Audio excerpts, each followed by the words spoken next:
নমস্কাৰ সো গুৱাহাটী ইউনিভাৰ্চিটিৰ ফালৰ পৰা ইতিমধ্যে বিএডৰ বাবে এপ্লিকেশ্যন চলি আছিল আৰু কাইলৈ অহাকালি অৰ্থাৎ ইয়াৰ লাষ্ট ডেটটো ৰখা হৈছে আৰু ইতিমধ্যে আপোনালোকৰ বড়োলেণ্ড ইউনিভাৰ্চিটিৰ ফালৰ পৰা বিএডৰ নোটিছ আহি গ'ল। ইয়াৰ বাবে বড়োলেণ্ড ইউনিভাৰ্চিটিৰ আণ্ডাৰত বিএডৰ এপ্লিকেশ্যন ইয়াতে আপোনালোকৰ এণ্ট্ৰেন্স টেষ্টৰ বাবে 18 জুনৰ পৰা ইতিমধ্যে আৰম্ভ হৈ গৈছে আৰু লাষ্ট ডেটটো জুলাই মাহৰ 10 তাৰিখলৈকে ৰখা হৈছে। ইয়াতে ইলিজিবিলিটি ক্ৰাইটেৰিয়াৰ ক্ষেত্ৰত আপোনালোকৰ গ্ৰেজুৱেশ্যন কৰা হ'ব লাগিব আৰু গ্ৰেজুৱেশ্যনত মিনিমাম 50% থকাটো কম্পালচাৰি হয় আৰু যদি আপোনালোকে ইয়াতে in case of applicant fail to secure 50% যদি আন্ডাৰ গ্ৰেজুৱেট কোৰ্সত 50%তকৈ কম আছে দেন আপোনালোকৰ ইয়াতে পিজি কোৰ্সত 55% লাগিব মিনিমাম। লগতে ইয়াতে ৰিলেক্সেশ্যনটো এপ্লাই হ'ব SC ST কেণ্ডিডেটৰ ক্ষেত্ৰত 5% ৰিলেক্সেশ্যন দিয়া আছে। সো ইয়াৰে অনলাইন এপ্লাই কৰাৰ ক্ষেত্ৰত ON বাৰৰ 700 লৈছিলে কিন্তু এইবাৰ 200 কম আছে।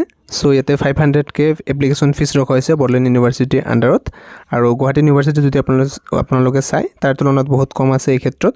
আৰু ইয়াতে যদি আপোনালোকে বড়োলেণ্ড ইউনিভাৰ্চিটিৰ আণ্ডাৰত ডাইৰেক্টত এডমিশ্যন পাবলৈ সক্ষম হয় তেনেহ'লে আপোনালোকৰ কিন্তু বহুত কম খৰচতে এই কোৰ্সটো কমপ্লিট হৈ যাব। গতিকে যিসকলে বড়োলেণ্ড ইউনিভাৰ্চিটিৰ আণ্ডাৰত বিএড কৰিম বুলি ভাবিছে তেওঁলোকে নিশ্চয়কৈ এপ্লাইটো কৰি দিব।